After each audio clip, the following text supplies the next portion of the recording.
अपमानित एकनाथ शिंदे दुःखातच गुरफटले, शून्यात हरवले, मनानं कोलमडले.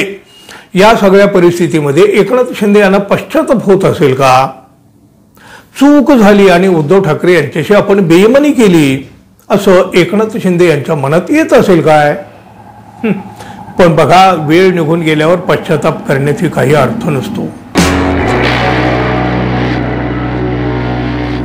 मित्रहो, नमस्कार. विधानसभेची निवडणूक झाल्यानंतर एकनाथ शिंदे आणि त्यांचा गट पुरता नामोहरम झाल्याचं दिसत आहे, नाउमेद झाल्याचं दिसत आहे. बघा, एकनाथ शिंदे यांना वाटलं होतं आपण पुन्हा एकदम मुख्यमंत्री हो. हो, पण भाजप काय वेडा पक्ष आहे का दूधघोडा आहे हो? राजकीय अपरिहार्यता म्हणा किंवा मग एक राजकीय डाव म्हणा, एकदा एकनाथ शिंदे यांना मुख्यमंत्री पदाच्या खुर्चीवर बसवलं, बस झालं. हो, आता मुख्यमंत्री पद काय? साधं ग्रह खातंही त्यानं म्हणजे एकनाथ शिंदे यांना दिलं नाही. रुसवं फुगवे सगळे झालं तरीही दिलं गेलं नाही. हे बघा, पदरी पडेल ते घ्या आणि गप्प बसा, असाच काहीसा संदेश भाजपाने देऊन टाकलेला आहे या शिंदे गटासाठी. आणि आता हे सगळं राजकारण एकनाथ शिंदे आणि त्यांच्या साथीदारांना पुरतं उमगलेलं आहे. सगळ्यांना सगळं काही कळून चुकलेलं आहे, पण तोंड दाबून बुक्क्याचा मार एवढंच सहन करावं लागत आहे आता त्यांना. नाहीतर त्यांना आता त्यांच्याकडे काही दुसरा पर्यायही नाही. पण आता हे सगळं शिवसेनेचे म्हणजे उद्धव ठाकरे पक्षाचे खासदार संजय राऊत यांनी आतली खतखत बरीचशी बाहेर आणली आहे, नवे गौप्यस्फोट केला आहे. राऊत यांनी बघा, दैनिक सामनामधील त्यांच्या रोखठोक या सदरामधून हे सगळे गौप्यस्फोट केलेले आहेत. राज्याचे मुख्यमंत्री देवेंद्र फडणवीस आणि उपमुख्यमंत्री एकनाथ शिंदे यांच्यामध्ये विसंवाद आहे, त्यामुळं सरकारकडं मोठं बहुमत असूनही राज्य अस्थिर आहे असा दावा संजय राऊत यांनी या रोखठोकमधून केला आहे. एकनाथ शिंदे हे स्वतःला अपमानित झाल्याच्या दुःखातून बाहेर पडायला तयार नाहीत. 2.5 वर्षाच्या मुख्यमंत्री पदाच्या काळात शिंदे आणि फडणवीस यांची तोंड 2 दिशेला होती. आता फडणवीस त्याचं उट्ट काढत आहे, कारण एकनाथ शिंदे यांच्या हातात आता काहीही राहिलेलं नाही असा खळबळजनक दावा संजय राऊत यांनी केला. मुख्यमंत्री देवेंद्र फडणवीस आणि उपमुख्यमंत्री एकनाथ शिंदे यांचे सध्या फारसे संबंध राहिलेले नाहीत असं सुद्धा या लेखामध्ये म्हटलेलं आहे. आणि बघा, शिंदे गटाचे एक आमदार विमान प्रवासात भेटले, त्यांनी दिलेल्या माहितीमुळे गोंधळ आणखी वाढला असं संजय राऊत यांनी म्हटलेलं आहे. आता बघा, या आमदारांच्या सोबत जो काही संवाद झाला होता ना, तो संजय राऊत यांनी या लेखामध्ये मांडलेला आहे. मुख्यमंत्रीपद पुन्हा मिळालेलं नाही, याच दुखवट्यात एकनाथ शिंदे अजूनही आहेत काय, असा प्रश्न संजय राऊत यांनी शिंदे गटाच्याच त्या आमदाराला विचारला.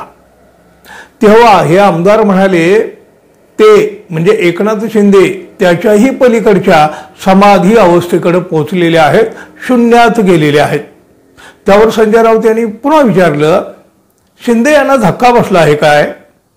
त्याच्या या प्रश्नाचं उत्तर देताना हे आमदार म्हणाले, ते मनानं कोलमडलेले आहेत. म्हणजे एकनाथ शिंदे मनानं पुरते कोलमडलेले आहेत.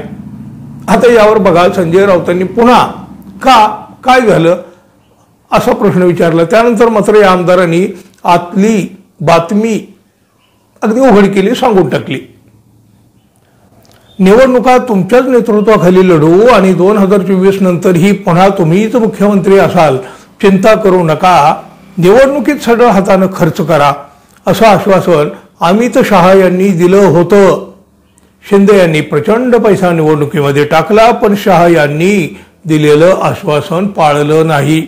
आपली फसवणूक झाली असं शिंदे यांना वाटतंय, असं या आमदारांनी सांगितल्याचा दावा संजय राऊत यांनी केला आहे. म्हणजे बघा, आता थोडंसं मागं जाऊ. उद्धव ठाकरे यांनाही या अमित शहा यांनी फसवलं होतं. उद्धव ठाकरे यांनी पुन्हा पुन्हा हेच सांगितलं होतं ना, बंद दाराच्या आड झालेली ती चर्चा आणि उद्धव ठाकरे यांची झालेली ती फसवणूक. बघा, यातूनच तर भाजप सेनेत दुरावा आला होता ना.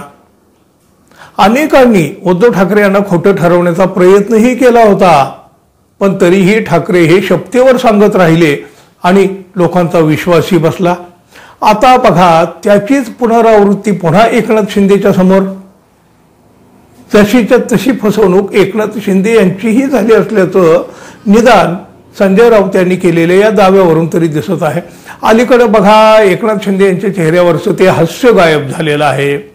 सतत काहीतरी चिंतेत आहेत असं नेहमी दिसतं. शिवाय त्यांची नाराजी, गावाकडे निघून जाणं, त्यांच्या नेत्यांची बदलती विधानं, अहो हे सगळं काय सांगते हो. त्यातच आता भारतीय जनता पक्षानं शिंदे यांच्यावर पाळत ठेवली आहे, नजर ठेवली आहे अशी देखील आरोप होऊ लागलेले आहेत. फोन टॅप केले जात असल्याचा संशय देखील आहे. एकनाथ शिंदे आणि त्यांच्या लोकांचे फोन टॅप केले जात आहेत असं एकनाथ शिंदे यांना वाटतं.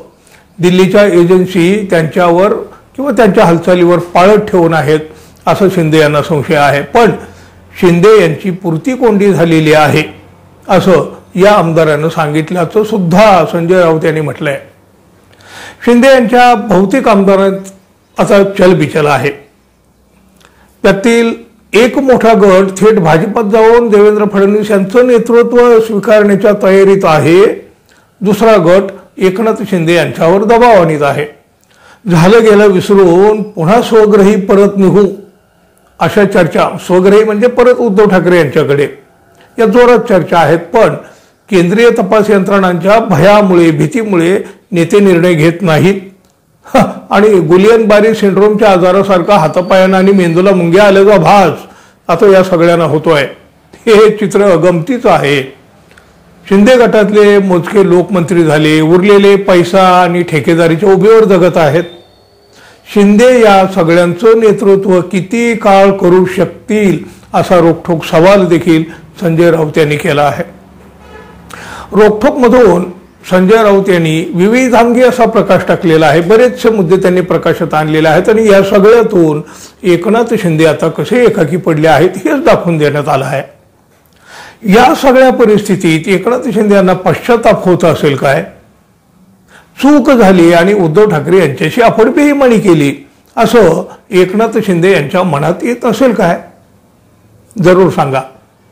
आणि आपण आपल्या चॅनलला अजून सबस्क्राईब केलं नसेल तर कृपया सबस्क्राईब करावं ही अपेक्षा आहे. धन्यवाद. पुन्हा भेटू. तोपर्यंत नमस्कार.